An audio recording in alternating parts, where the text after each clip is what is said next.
प्रश्न अ है, प्रश्न पहला है बच्चों, सरस्वती पत्रिका के संपादक हैं। बताइए सरस्वती पत्रिका के संपादक कौन है? सरस्वती पत्रिका के संपादक कौन है? चार ऑप्शन दिए गए हैं, चार ऑप्शन में से आपके बच्चों एक ऑप्शन सही है, सही ऑप्शन का चुनाव करिए और जवाब दीजिए।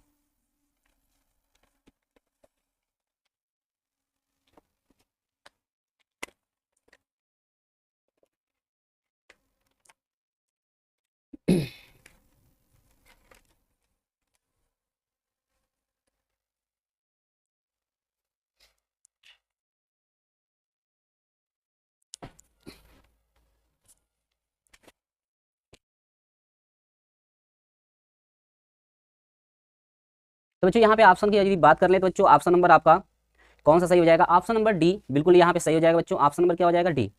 Option number D, Mahavir Prasad Dwivedi. Option number D, प्रश्न नंबर एक का ऑप्शन नंबर डी सही हो जाएगा। सरस्वती पत्रिका के संपादक बच्चों Mahavir Prasad Dwivedi. Option number D बिल्कुल यहाँ पे सही हो जाएगा। चलिए अगला प्रश्न देखिए, अगला प्रश्न देखिए, अगले प्रश्न का जवाब दीजिएगा। प्रश्न नंबर दो, निर्मला किस विधा की रचना है? निर्मला बच्चों किस विधा की रचना है, इसका आप लोग जवाब दीजिए।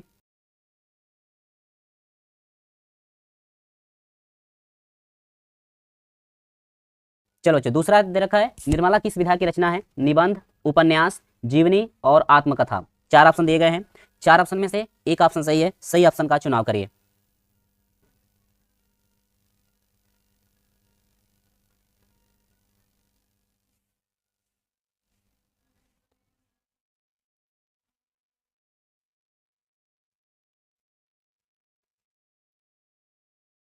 चलिए ऑप्शन का हम लोग चुनाव करते हैं बच्चों, ऑप्शन को चेक कर लेते हैं। ऑप्शन नंबर बच्चों आपका बी सही हो जाएगा, उपन्यास। निर्मला उपन्यास विधा की रचना है, किसकी? उपन्यास। ऑप्शन नंबर क्या हो जाएगा? ऑप्शन नंबर आपका बी बिल्कुल सही हो जाएगा, उपन्यास। प्रश्न नंबर दो का ऑप्शन नंबर बी सही हो जाएगा, उपन्यास। क्या हो जाएगा? उपन्यास, ऑप्शन नंबर बी। ठीक है, चलिए कमेंट करके बताइए ऑप्शन कौन सा आपका सही हो रहा है, कमेंट करते रहिएगा। प्रश्न और ऑप्शन, यानी कि प्रश्न नंबर दो का यदि ऑप्शन नंबर बी है तो दो का बी, ऐसे करके आप लोग कमेंट करेंगे। चलिए अगला प्रश्न देखते हैं, प्रश्न नंबर तीन।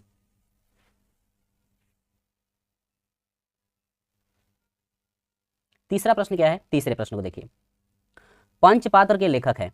पंचपात्र के लेखक कौन है? जयशंकर प्रसाद। बी ऑप्शन दिया है रामचंद्र शुक्ल। सी ऑप्शन है पदुम्मा लाल पुन्ना लाल बख्शी। डी ऑप्शन दिया है जय प्रकाश भारती। चार ऑप्शन दिए गए हैं, चार ऑप्शन में से कोई एक ऑप्शन आपका सही है। पंचपात्र के लेखक हैं, पंचपात्र के लेखक कौन है?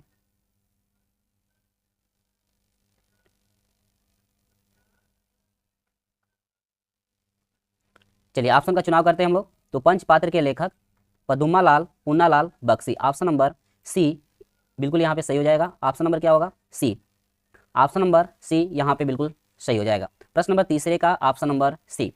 चार नंबर प्रश्न की तरफ बढ़ते हैं हम लोग। चार नंबर प्रश्न का जवाब दीजिएगा, कौन सा ऑप्शन यहाँ पे सही हो जाएगा?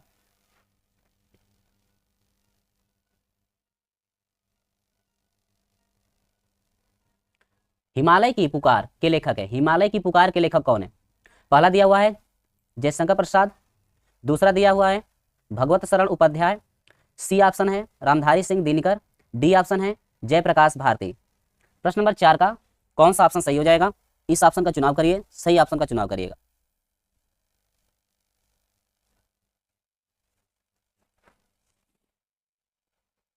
चलिए, तो प्रश्न नंबर चार का हिमालय की पुकार के लेखक है बच्चों Jayaprakash Bharti. Jayaprakash Bharti, option number D यहाँ पे सही हो जाएगा, Jayaprakash Bharti. Option number D यहाँ पे Jayaprakash Bharti, option number D यहाँ पे बिल्कुल सही हो जाएगा, जयप्रकाश भारती। चलिए आगे बढ़ते हैं अगले प्रश्न की तरफ। प्रश्न नंबर आपका चार, चार कंप्लीट हुआ, पांच की तरफ बढ़ते हैं। प्रश्न नंबर पांच को देखिए, क्या है प्रश्न? सेवा सदन के लेखक हैं, सेवा सदन के लेखक कौन है? राम कुमार वर्मा, जगदीश चंद्र माथुर, मुंशी प्रेमचंद्र, आचार्य रामचंद्र शुक्ल। ठीक है, तो सेवा सदन के लेखक हैं मुंशी प्रेमचंद्र। कौन है? Munshi Premchandra. Option number C यहाँ पे बिल्कुल सही हो जाएगा आपका। ऑप्शन नंबर क्या हो जाएगा? C, Munshi Premchandra. Option number C सही हो जाएगा, मुंशी प्रेमचंद्र।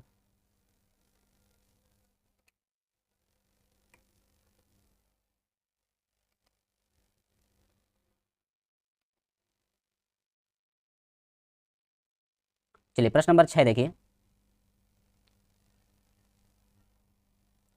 रीतिकाल के कवि हैं।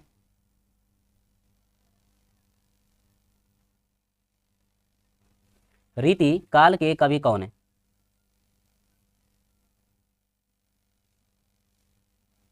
रीतिकाल के कवि कौन है? प्रश्न नंबर 6 का जवाब दीजिएगा। रीतिकाल के कवि कौन है? पहला ऑप्शन है Nagarjun, B option Bharatendu Harishchandra, C option Mahavir Prasad Dwivedi, D option Matiram. 4 option दिए गए हैं, 4 ऑप्शन में से कौन सा ऑप्शन सही है?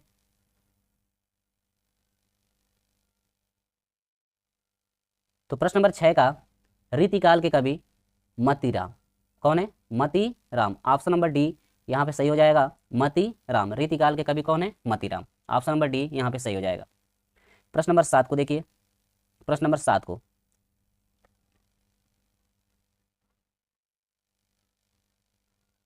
दूसरा सप्तक प्रकाशित हुआ। दूसरा सप्तक प्रकाशित कब हुआ था?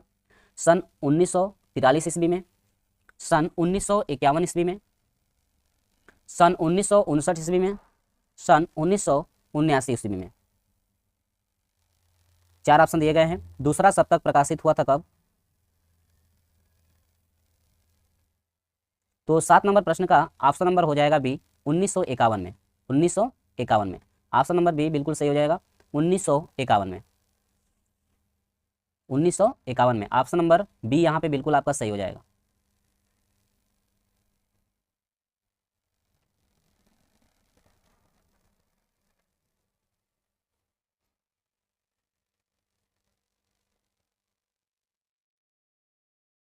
चलिए अगला प्रश्न देखिए। प्रश्न नंबर 8।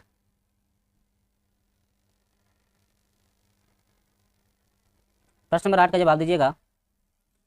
निहार के रचनाकार हैं। निहार के रचनाकार कौन है? ए ऑप्शन है महादेवी वर्मा, बी ऑप्शन है धर्मवीर भारती, सी ऑप्शन है राम नरेश त्रिपाठी, डी ऑप्शन है श्याम नारायण पांडे। 4 ऑप्शन दिए गए हैं। 4 ऑप्शन में से कोई एक ऑप्शन सही है। सही ऑप्शन का चुनाव कीजिए और कमेंट करके बताइए।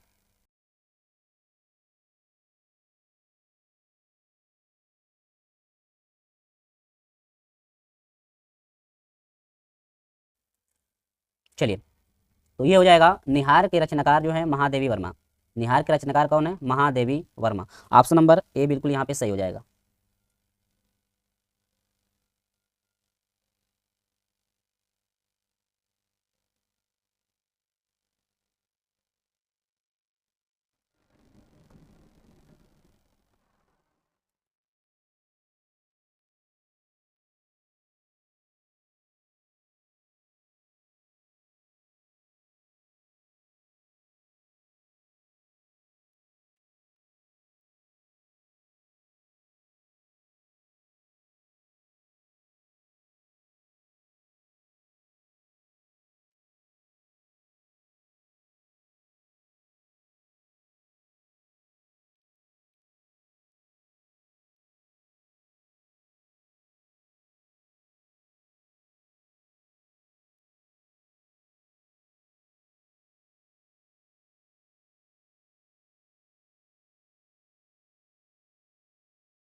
प्रश्न नंबर 9 को देखिए। प्रश्न नंबर 9 क्या है? प्रश्न नंबर 9 है कि पुष्प की अभिलाषा शीर्षक कविता किस काव्य संग्रह से ली गई है? पुष्प की अभिलाषा जो शीर्षक कविता है किस काव्य संग्रह से ली गई है? यामा, युगचरण, साकेत, रश्मि रथी। 4 ऑप्शन दिए गए हैं, 4 ऑप्शन में से कोई एक ऑप्शन सही है। सही ऑप्शन का चुनाव कीजिए और बताइएगा कौन सा ऑप्शन आपका सही आ रहा है। ठीक है,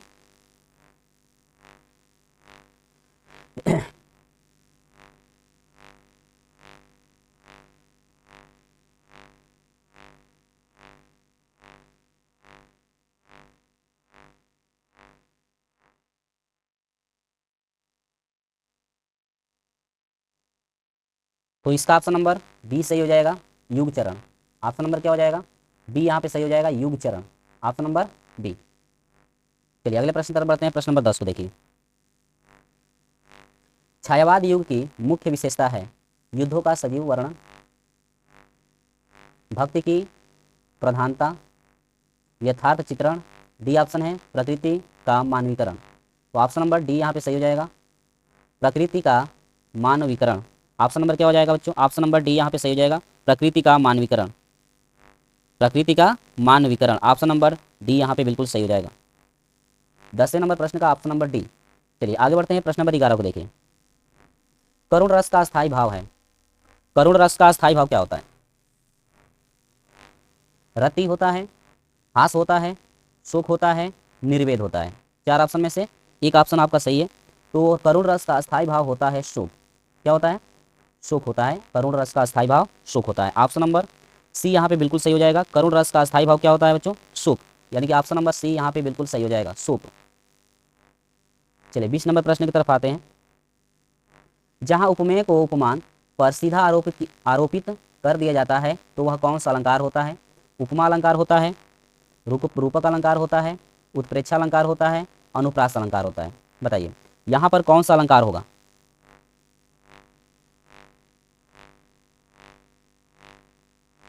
जफर राजा, good morning.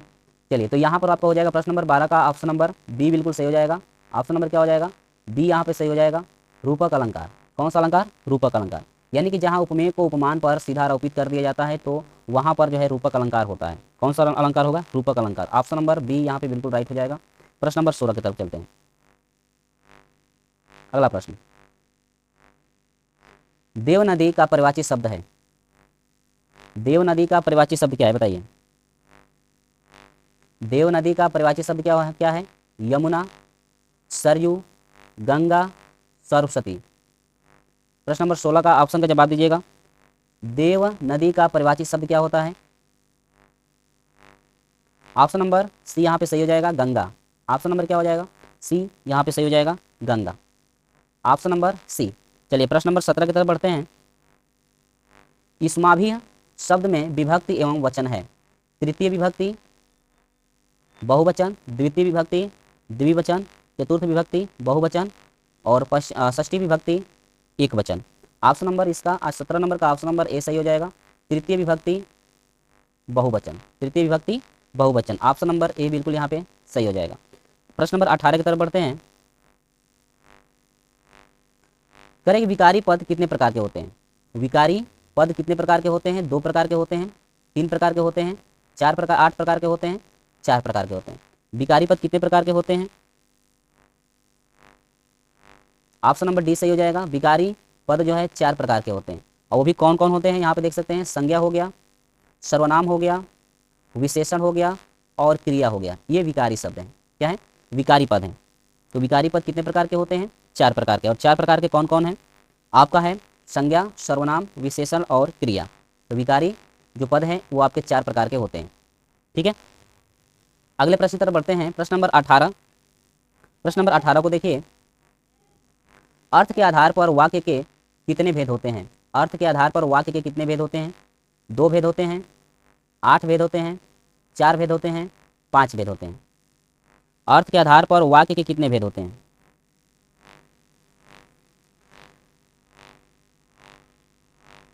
Option number B सही हो जाएगा, 8 भेद होते हैं। कितने? 8 भेद। वाक्य के आधार पर, सॉरी, अर्थ के आधार पर वाक्य के 8 भेद होते हैं। ऑप्शन नंबर बी यहाँ पे सही हो जाएगा। ठीक है, चलिए आगे अगला प्रश्न क्या है? आदर्श से गाया नहीं जाता, इनमें कौन सा वाच्य होगा? कृतवाच्य, कर्मवाच्य, काव्यवाच्य, भाववाच्य, और इनमें से कोई नहीं। तो लास्ट प्रश्न का बच्चों प्रश्न नंबर 20 का ऑप्शन नंबर सी यहाँ पे सही हो जाएगा। इसका ऑप्शन नंबर सी, भाववाच्य। तो बच्चों यहाँ पे प्रश्न नंबर 20 कंप्लीट होता है। सेट नंबर 5 का ऑप्शन रहा। अगली वाली क्लास में आएंगे हम लोग अगले सेट के साथ, और आप लोग कमेंट करके बता दीजिए कितने प्रश्न में, यानी 20 प्रश्नों में से कितना आपका प्रश्न सही है। तो बच्चों आज की क्लास यहीं पे समाप्त होती है। मिलते हैं आपसे अगली वाली क्लास में। तब तक के लिए जय हिंद, जय भारत।